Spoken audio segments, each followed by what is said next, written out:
공정거래위원회가 하청업체들에게 불공정 행위를 한 삼성전자에 16억 원의 과징금을 부과했습니다. 제품 주문을 했다가 일방적으로 취소해 피해를 준 것으로 드러났습니다.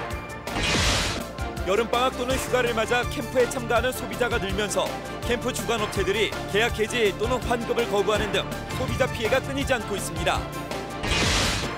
국내 발생 빈도가 높은 위암과 대장암, 간암 수술 분야에서 1등급을 받은 의료기관은 51곳이며 이 중 절반 이상이 수도권에 몰려있는 것으로 조사됐습니다. 검찰이 통합진보당 압수수색 과정에서 발생한 폭력 행위에 대해 엄단 방침을 밝혔습니다. 통합진보당은 대검찰청을 찾아 정치 탄압이라며 항의했습니다. 안녕하십니까. OBS 경제플러스입니다. 첫 소식입니다. 삼성전자가 하청업체들에 발주한 제품 생산 용역을 임의로 취소하는 등 불공정 행위를 하다 적발됐습니다. 공정거래위원회가 과징금 16억 원을 부과했습니다. 김종수 기자가 보도합니다. 삼성전자가 하청업체들에 발주한 제품 생산 용역을 임의로 취소하는 등 불공정 행위를 한 것으로 드러났습니다. 공정위는 삼성전자가 지난 2008년부터 3년간 151개 하청업체에게 부당하게 발주를 취소하거나 하청업체가 생산한 제품을 늦게 수령해 왔다고 밝혔습니다. 삼성전자가 부당하게 발주를 취소하거나 위탁 제품 수령을 늦춘 경우는 2만 8천 건에 달합니다. 생산 물량 감소와 자재 단종, 설계 변경 등이 이유입니다. 이 때문에 151개 하청업체들이 입은 피해 금액은 무려 643억여 원에 달합니다. 공정거래위원회는 삼성전자에 시정명령과 함께 과징금 16억 원을 부과했습니다. 부당한 발주 취소 행위만을 대상으로 과징금을 부과한 것은 이번이 처음입니다. 공정위는 전기 전자 업종은 물론 업종 전반에 걸쳐 발주 취소 관행을 개선해 나갈 계획입니다. 삼성전자는 협력 중소기업과의 동반성장을 잘 실천한 기업으로 지난 10일 동반성장위원회로부터 우수 판정을 받았습니다. OBS 뉴스 김정수입니다. 삼성전자가 협력사에 부당하게 위탁을 취소하거나 물품 수령을 지연했다는 공정거래위원회 발표는 IT 산업의 특성을 충분히 반영하지 못한 조사라며 반박했습니다. 삼성전자는 특히 발주가 취소되는 경우 78%는 재발주하거나 새롭게 발주의 기회를 부여했고 수령이 늦어지는 경우에는 지연 이자도 지급하고 있다고 해명했습니다. 지식경제부는 올해부터 에너지와 정보기술 등을 핵심 사업으로 중동 시장을 적극 공략하기로 했다고 밝혔습니다. 이를 위해 매년 중동 6개국 정부와 기업인이 참석하는 경제협력 포럼을 여는 등 효과적인 파트너십을 구축해 나가기로 했습니다. 지경부는 이를 통해 지난해 340억 달러 규모였던 대중동 수출액을 오는 2020년에는 3배 증가한 1,020달러로 끌어올릴 계획입니다. 삼성전자와 애플의 최고 경영자가 미국 법원의 중재로 만나 1년 넘게 끌어온 특허 소송을 마무리 짓기 위해 이틀 일정으로 협의에 들어갔습니다. 최지성 삼성전자 부회장과 팀 쿡 애플 최고 경영자는 현지 시간으로 어제 오전 미국 샌프란시스코에서 만나 대화를 시작했습니다. 양측의 합의가 이루어지지 않으면 예정대로 오는 7월 30일부터 정식 재판이 시작됩니다. 국내 경제 전문가들은 하반기 우리나라 경제에서 가장 우려되는 대외 요인으로 유럽 재정 위기 확산을 꼽았습니다. 전국경제인연합회는 연구소와 학계, 금융기관의 경제 전문가 41명을 대상으로 설문조사를 실시한 결과 73%인 30명이 이같이 답했다고 밝혔습니다.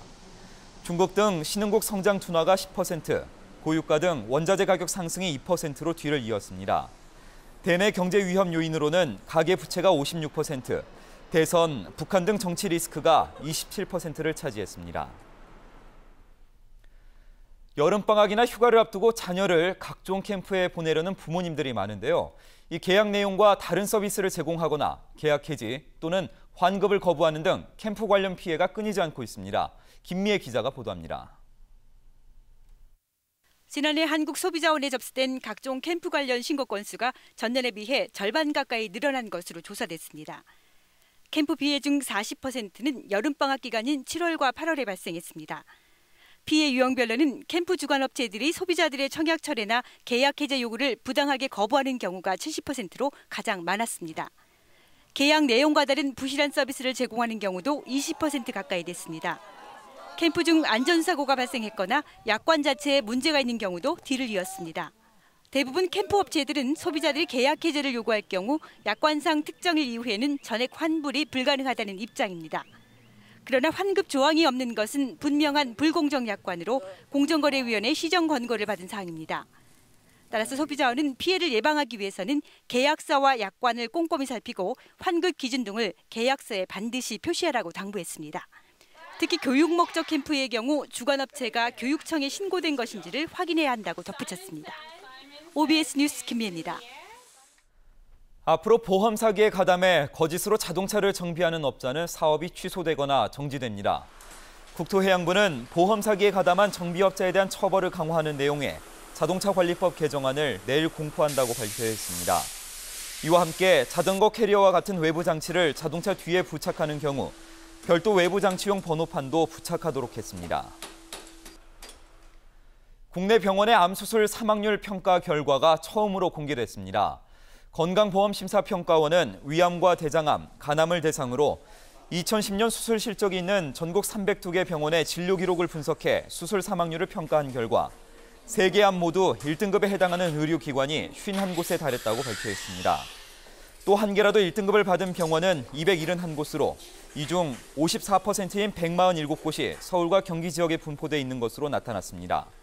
심평원은 평가 결과를 홈페이지에 공개했습니다. 오늘 코스피 지수는 프로그램 매물 압박에도 개인의 매수세에 힘입어 1820선을 회복하며 상승 마감했습니다. 현대증권 김지훈 씨가 자세한 소식 전해드립니다. 오늘 코스피 지수는 29.56포인트 상승한 1828.69로 마감됐고 코스닥 지수는 12.56포인트가 오른 461.45로 끝났습니다. 애플과 구글의 상승으로 밤사이 뉴욕 증시는 7일 만에 반등에 성공했고 코스피 지수 역시 미국발 훈풍에 힘입어 이틀 연속 상승 출발했습니다. 그동안 주가가 너무 저평가되었다는 인식 속에 지수는 장 후반으로 갈수록 점차 상승폭을 늘렸습니다. 초반 매수하던 외국인이 매도로 돌아섰고 기관까지 매도했지만 개인이 순매수하며 지수에 강한 힘을 실어줬습니다. 결국 코스피 지수는 1830선을 눈앞에 두고 오름세로 마감했습니다. 전 업종이 오늘 상승한 가운데 건설과 전기전자, 증권업종이 가장 큰 폭으로 상승했습니다. 종목별로는 대장주 삼성전자가 이틀 연속 상승했고 LG전자는 외국인 자금이 대거 유입되면서 6일 만에 7% 넘게 급등했습니다. 또한 우리금융의 6%, 하나금융지주가 5% 가까이 상승하는 등 은행주도 강세를 보였고 조선주도 일제히 올랐습니다. 지금까지 현대증권에서 전해드렸습니다. 검찰이 통합진보당 압수수색 과정에서 발생한 폭력 행위에 대해 엄단 방침을 밝혔습니다.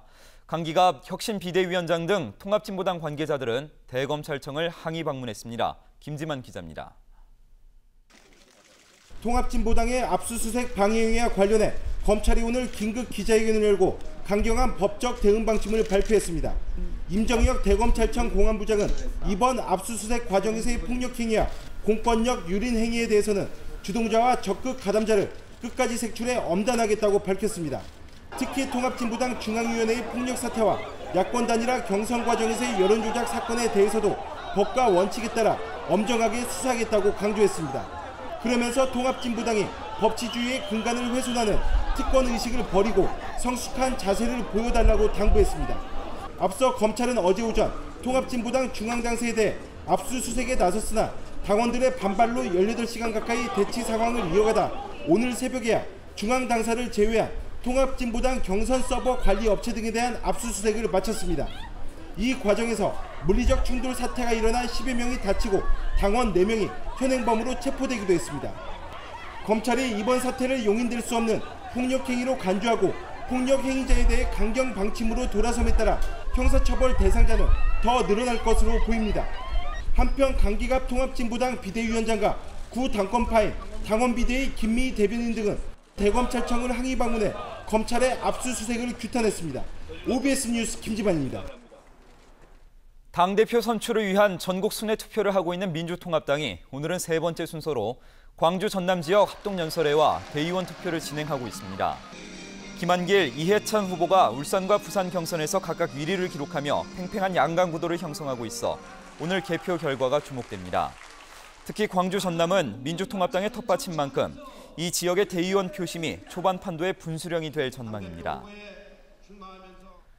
우리 군 당국이 북한의 도발에 대비해 장거리 순항 미사일과 단거리 미사일, 정밀 유도 폭탄 등 정밀 유도 무기를 대폭 증강할 계획입니다.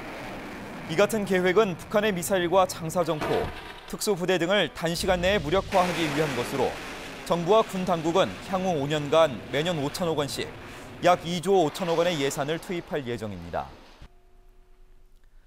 서울 강서경찰서는 인터넷 채팅으로 만난 남자와 같이 술을 마시고 음주운전을 하게 한 뒤 고의 사고를 내 돈을 뜯어낸 혐의로 27살 박모 씨 등 3명을 구속하고 5명을 불구속 입건했습니다. 박 씨 등은 지난 1월부터 지난달까지 이 같은 수법으로 11명의 남성으로부터 모두 약 2,600만 원을 뜯어낸 혐의를 받고 있습니다. 11.6 디도스 공격 사건을 수사 중인 박태석 특별검사팀이 내일 조현호 전 경찰청장을 소환 조사합니다. 특검팀은 내일 오후 2시 조 전 청장을 참고인 신분으로 불러 지난해 디도스 공격 사건 수사 때 경찰이 사건을 축소 은폐했다는 의혹 등을 확인할 계획입니다. 조 전 청장은 경찰 수사가 한창이던 지난해 12월 초 김효재 당시 청와대 정무수석과 2차례 통화하며 수사 상황을 논의한 정황이 드러났고 이 과정에서 공무상 비밀을 누설했다는 의혹을 받고 있습니다.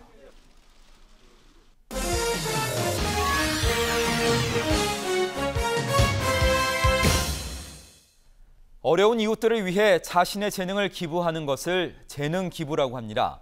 수십 년간 지역의 소외된 계층을 위해 사진 촬영을 해주는 이웃이 있습니다. 성남 아름방송 김규배 기자가 만나봤습니다. 성남시 새마을의 금곡동 협의회 회장인 이상호 씨. 이 씨는 얼마 전 지역에 거주하는 독거노인과 다문화 가정에 잊지 못할 추억을 선물했습니다. 작은 사진관을 운영하고 있는 이 씨가 자신의 재능을 기부해 80여 명에게 무료로 사진을 촬영해 준 것입니다. 독거노인들에게는 영정 사진이, 다문화 가정과 세터민 가정에는 가족 사진이 배달됩니다. 이 씨의 봉사활동은 지난 1994년부터 시작됐고 지금까지 촬영해 준 분들만 대략 700명이 넘습니다. 이 씨는 어릴 적 보고 느낀 새마을 운동이 지금 봉사활동을 하게 된 가장 큰 이유라고 이 씨는 말합니다. 초등학교 다닐 때 이제 새마을 그 운동이라는 노래를 갖다가 이제 듣고부터 항상 7시 되면은 아침에 그 새마을 새벽적인 훈련에 그런 노래가 나오기 시작했습니다. 그리고 이제 저도 거기 치료 사업에 한번 그 봉사를 여러 번 한 적이 있고 그래서 나는 크면은 나도 이런 봉사를 해야겠다. 이 씨는 더 많은 분에게 촬영을 해주기 위해 자신과 같은 재능 기부자를 찾고 있지만 쉽지 않은 상황입니다. 사진을 보고 좋아하는 분들을 보는 것이 큰 보람이라며 앞으로 매년 봉사활동을 이어간다는 계획입니다. 저기 다문화 가정이라든가 독거노인을 도움을 해가지고 저도 마음에 일단 양식이 되니까 일단은 그걸 더 계기로 해서 좀 더 좋은 일을 갖다가 더. ABN 뉴스 김규배입니다. 끝으로 날씨입니다. 내일은 전국이 맑은 가운데 가끔 구름이 많겠습니다. 아침 최저 기온은 11도에서 17도를 나타내겠고 낮 최고 기온은 서울과 수원 26도, 인천 24도로 전국이 22도에서 27도를 보이며 더위가 주춤하겠습니다. 바다의 물결은 전해상에서 0.5에서 1.5m로 일겠습니다. 평생 함께할 거라 믿었던 남편, 평생 지켜줄 거라 믿었던 부모. 그러나 가정의 빈자리 무엇으로 채우겠습니까? 한화 무배당 100세 가족 행복 플랜, 전화 상담 고객 1,000원, 고급 정품 HD 선글라스와 랭쿨 토시까지 2가지 제품을 다 무료 배송. 상담만 받아도 무료. 지금 즉시 전화하세요. 20세부터 65세까지 나이 상관없이 남자는 월 19,500원, 여자는 월 10,000원이면 일반 상해 사망 시 유족연금을 1년에 3천만 원씩 10년 동안 지급해드립니다. 그뿐이 아닙니다. 지하철, 택시, 버스 등 대중교통 이용 중 상해 사망 및 80% 이상 후유 장애를 입는다면 1년에 3천만 원씩 10년간 지급해드리는 일반 상해 유족연금 외에도 1억을 일시불로 더 보장해드립니다. 전화 상담 고객 1,000원, 고급 정품 HD 선글라스와 랭쿨 토시까지 2가지 제품을 다 무료 배송. 상담만 받아도 무료. 지금 즉시 전화하세요. 본 상품은 일부 만기 환급형 상품으로 중도 해지 시 해지 환급금은 납입 보험료보다 적거나 없을 수 있습니다. 계약자는 청약을 한 날 또는 제1회 보험료를 납입한 날로부터 30일 이내 철회 가능하며 질병으로 인한 사망은 보상하지 않습니다. 080-784-0000 이상으로 OBS 경제플러스를 마칩니다. 시청해주신 여러분 고맙습니다.